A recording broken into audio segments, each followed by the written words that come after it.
All right, good Tuesday morning. Thank you for watching the KGNS Digital News Desk. Back for a second day of broadcasting here on the KGNS website. We're also on the KGNS YouTube page. So if you want to share the word about the Digital News Desk, we'll be here every day at 10 o'clock in the morning, more or less. Digital is very casual, so at this time we'll bring you some of the stories we've already worked on. Also, some of the stories that are breaking at the moment. Don't have anything really breaking right now, although we do have some new information in regard to the overnight accident that happened on Loop 20 yesterday. So I'll have that for you in just a little bit. But right now, we're going to go to Yolanda Villarreal. She's right here with me in the Digital News Desk. And there you are. Hi, Yolanda. How's it going? I am ready and excited. You know, it's the second day, and for many of those to come that we're going to be doing these lives in the Digital News Desk, where YouTube and also Facebook live streaming, and even in our website. So I know many of you get up in the mornings and you're like, hey, how's the weather going to be? Is it going to affect my day? Well, let me tell you, today it should be pleasant out there. This morning, yeah, we woke up on the chilly side. Some temperatures were ranging in 30s, others in the 40s. And for us, let's just take a look at those current temperatures. How is it right now? So we do see that those temperatures are ranging in the 50s, already in the 60s, 61 for us here at home, Laredo, 55 for Carrizo Spring, 57 for Falcon Lake, and in the 60s for Zapata, 58 for Fear.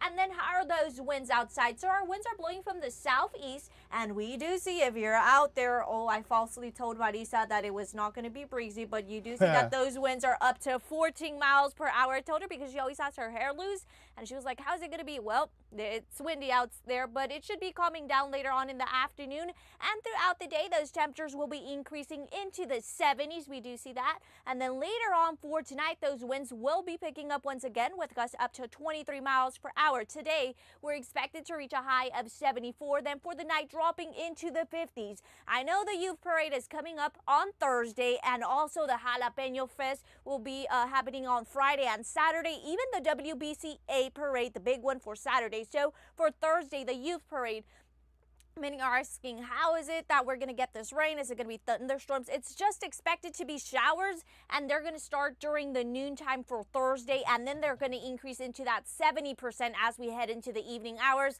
That's the time you have that Youth Parade. Then for Friday, we do know that the carnival is probably going to be open by Thursday and Friday, so those rain chances are expected to continue. Saturday in the morning, when you're out there waiting for the big parade in the morning, we're going to be ranging in the 50s, and those isolated showers have dropped down into a 30%. They're expected to disappear as we head into the middle of the day by noontime. So I'm hoping for those rain chances to disappear for Saturday. I know that many of you are going to be out there, but also it will be breezy with gusts up to 20 miles per hour. So I don't know, Ruben, what do you think about those rain chances? Yeah, I know.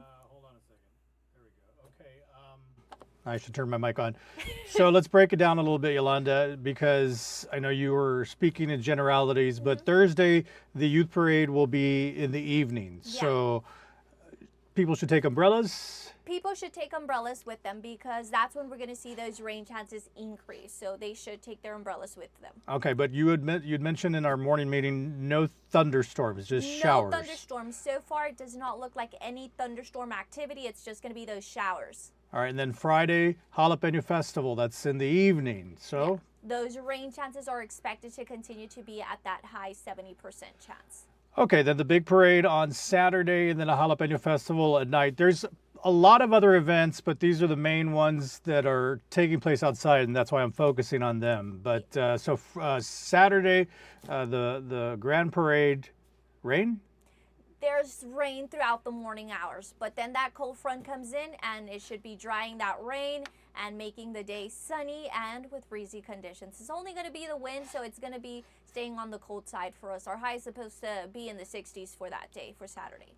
All right. Anything else you want to add, Yolanda? Nothing. I hope this rain would leave, but it would be beneficial because we're back in that drought for us here in Webb County. Yeah, and everybody's headed outside for those activities, and make sure you have an umbrella handy. Yolanda, thank you very much for your time. We'll see you on the noon show. See you guys tomorrow, too. Okay. All right. Thanks, Yolanda. So let's go ahead and take a look at traffic at this hour. We are going to take a look at I-35 and Garza. This is, hold on a second. There we go. This is in closer to the downtown area. That is the last exit, of course, to I-35 that leads to Mexico, and traffic running smoothly this morning. Really no accidents to speak of so far this morning. And so, yeah, things are looking clear right now. All right, when we come back, we'll take a look at your news here on the KGNS Digital News Desk. If you're watching on the website, there will be a break. If you're watching on YouTube, I'm going to just stay on camera, but my mic will be off, so stay with me.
Welcome back to the KGNS Digital News Desk. Let's go ahead and start with your news this morning.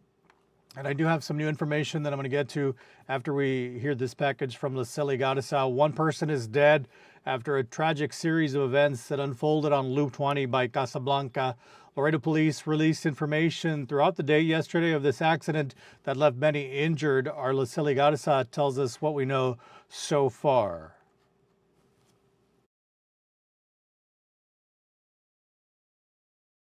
Tragedy has struck on Loop 20 once again. On Monday morning, the southbound lanes were closed for several hours on Loop 20 and Sinatra due to the accident.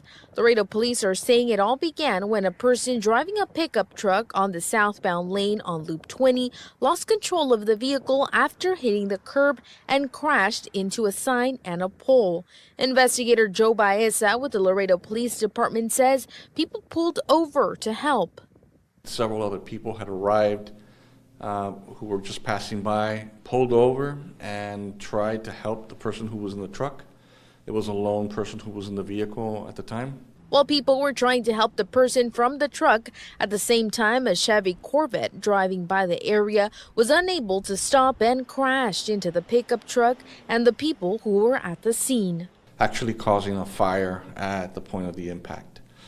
The two Samaritans that had stopped to render aid, along with others, two of them had been seriously injured and been thrown off to the side of the road. Passenger of the Corvette was identified as 25-year-old Cassandra Lozano. She died at the scene due to her injuries.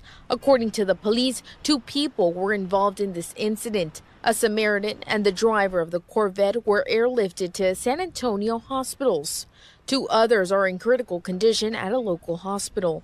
Additionally, the city of Laredo says they are working to ensure the number of accidents decrease in the area. Morning, when I heard the news about this young lady passing away here from our city, I spoke to the chief of police, and we're going to start a detail going on here on Loop 20 with LPD, Laredo Police Department, and also with the Department of Public Safety, DPS, to have them help us to have people slow down. They're going to need to be doing a lot of enforcement on Loop 20 as far as cell phone usage, as far as speed limit is concerned as well. The Laredo Police Department continues to investigate the crash. For KGNS News, I'm Laseli Garza. Thanks, Laseli. And here's the new information we have. Sheriff Martin Cuellar has issued a statement in regard to this accident, and it was involving an off-duty deputy. And I'm just going to paraphrase here through the statement from what Sheriff Cuellar says. The deputy that he identified was Pedro Lozano. He was traveling in a gray Chevrolet Corvette when he hit a vehicle that had been involved in another motor vehicle accident. This is me talking now. This is what we heard Officer Baeza talk about. This is the Corvette that struck the individuals that were helping out the other accident.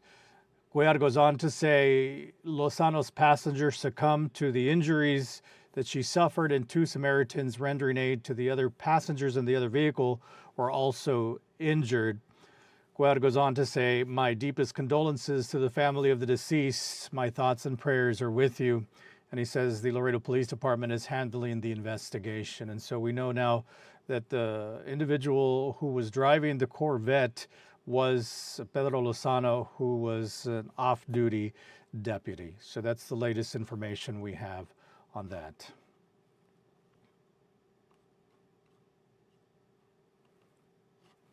Well, in other news, conditions will soon get a lot better on Loop 20 thanks to an extension project that is in the works. On Monday, City of Laredo and Webb County officials held a groundbreaking ceremony for the project planned for Highway 59.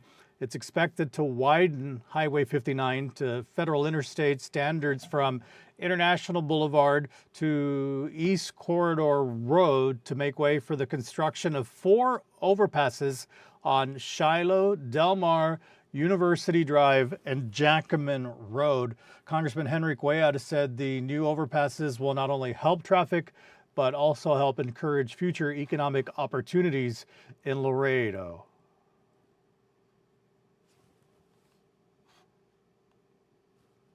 Let's try that again. About $300 million for projects here. Now we are going to get $1.9 billion, 5 times over the amount that we have because of the federal historic bipartisan infrastructure bill.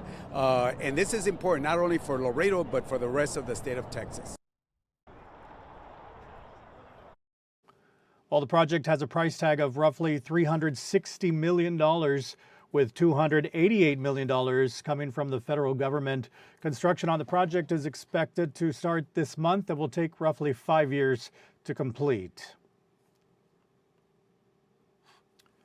Well, this is a story from over the weekend. Police are looking for this man.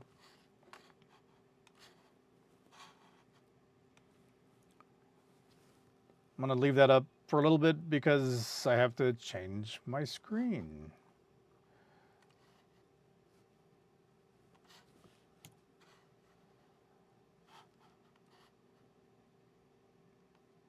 There we go.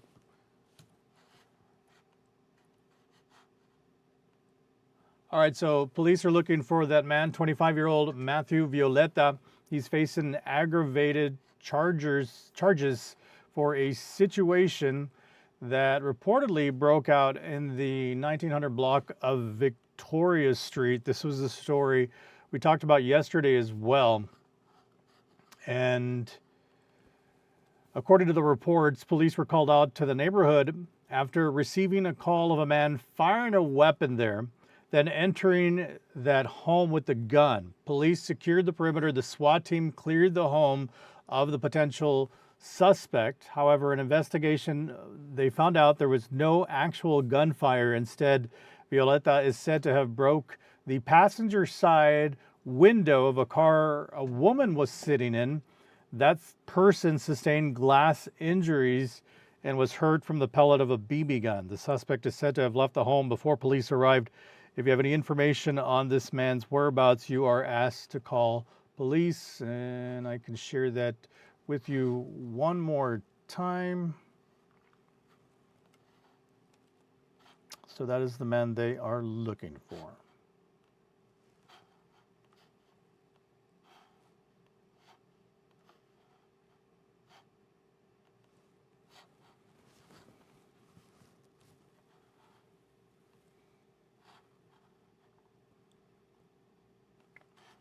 Okay, in other news, police are also looking for a person of interest in relation to a robbery that happened last month. Police are asking the public if they have any information on the person seen in this video. Well, this is just a still image. Authorities want to speak to the woman about a convenience store robbery that happened at the 3500 block of Jaime Zapata Highway on January 23rd. If you know of this person, their identity, you're asked to call Laredo Crime Stoppers, which is 727 TIPS. Okay, well, Universal Studios, Hollywood Boulevard, and Rodeo Drive. Soon it'll be easier for you to visit these iconic attractions in Los Angeles. That's because this summer, Allegiant Airlines will offer a direct flight from Laredo to Los Angeles. Starting in June, you can hit the friendly skies and head west straight from the Laredo International Airport. Officials say you can start planning your trip as ticket information is going to be announced soon. So that is some exciting news for those who enjoy travel or perhaps have family in Los Angeles and California. Now you can take a direct flight from Laredo. So that is definitely some good news. Well, we turn to health news now, and according to the American Association for Cancer Research, nearly 2 million Americans were diagnosed with cancer in 2023, and more than 600,000 died from the disease. This month is National Cancer Prevention Month, and recent research shows that more than 40% of these cases and nearly half of the deaths can be attributed to preventable causes. The Texas Department of Health and Human Services reported that the most common cancer include breast, stomach, non-Hodgkin lymphoma, nodal, and extranodal. The American Cancer Society locally offers help for those that are struggling with cancer. The American Cancer Society has a cancer helpline for any patient or even a caregiver who might have questions or doubts or needs information on certain things. And they can call this helpline. They have specialists that can help in many ways, right? If they provide different services or they connect you to other groups that might be able to help. Well, it's been was there a tag to that? Let's see here.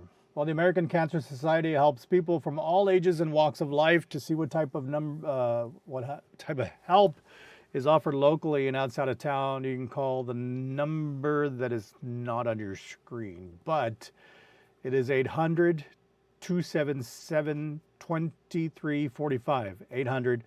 800-277-2345. Again, that's for the American Cancer Society, and I know they offer all types of services for those who are in need and struggling with this horrible disease. All right. In other news, it's been nearly 2 weeks since a social media post caused a lockdown at Alexander High School. To address the details of what went down, later today, the United ISD Board will discuss the response from the district on the incident. Other topics on the agenda include employee compensation for the emergency closure of the school for that day.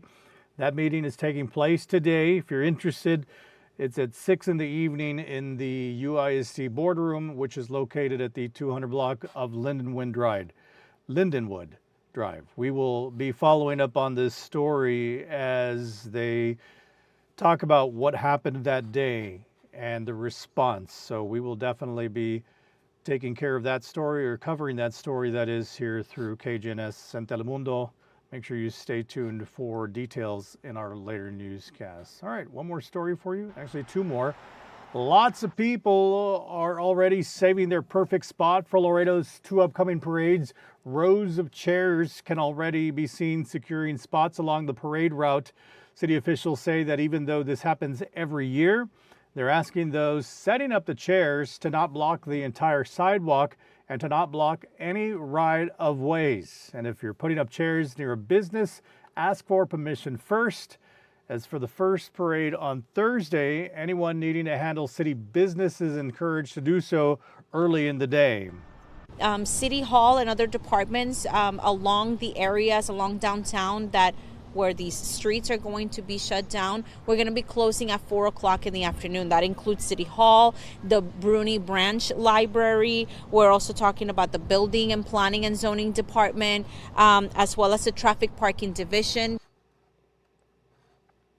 Well, just an FYI, the city will be streaming Thursday's Youth Parade on its public access channel. We will be broadcasting the Grand Parade on Saturday, on both Telemundo and on KGNS. So you can watch it in English or in Spanish.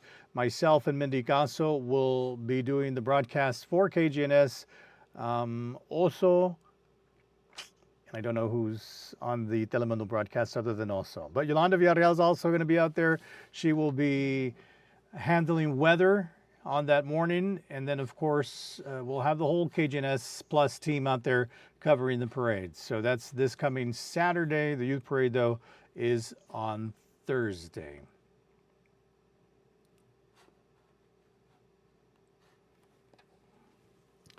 And we'll just turn to some national news before we wrap up here. House Republicans will try again tonight to impeach the Secretary of Homeland Security. The vote will come a week after a failed vote to impeach Secretary Alejandro Mayorkas over his handling of the border. That vote failed with a 214 to 16 vote. It was initially 215 tie until GOP member Blake Moore of Utah changed his vote to not allow Republicans to bring up the bill again. This week, the House GOP hopes the return of Louisiana Republican Steve Scalise will make the difference. Scalise was absent last week, receiving treatment for blood cancer. If the vote is successful, Mayorkas would become just the second cabinet secretary in U.S. history to be impeached and the first in nearly 150 years. It's almost certain that Mayorkas would be acquitted by the democratically controlled Senate. Other national news, just a heads up, we will be keeping an eye on. There's possibly going to be a vote on the funding bill, which would be, I believe it's a $95 billion price tag now to assist Ukraine and Israel. And I believe there's money in there for Taiwan as well. So we will have that throughout the newscasts as well. Getting a report right now from the Laredo Police Department. Yesterday, this was last night, Laredo Police Communications were notified of an auto pedestrian incident within a truck yard. This was at the 11,900 block of Conley Road. Laredo Police and fire paramedics promptly responded and found an unresponsive male who was pronounced deceased beneath a Ford F-350. The victim, a 72-year-old male, was identified. This incident is currently under investigation by the Crimes Against Persons investigators and the Occupational Safety and Health Administration, which is OSHA. They were notified of the incident. So this just came in to the newsroom from the Laredo Police Department, an auto pedestrian incident inside a truck yard at the 11,900 block of Conley Road. They found an unresponsive male. He was found dead under or beneath a Ford F-350, 72-year-old male. So we'll be following up on that story as well. Okay, so here's what we have coming up. Telemundo en tu casa is at 11 o'clock in the morning on Telemundo Laredo. I will see you on KGNS News at noon. And then we've got all of our afternoon newscasts still to come, the early edition, the evening edition, and KGNS News at 10. On the English side, on the Spanish side, we will have 4:30, 5 o'clock, and 10 o'clock. Make sure you follow our KGNS social media.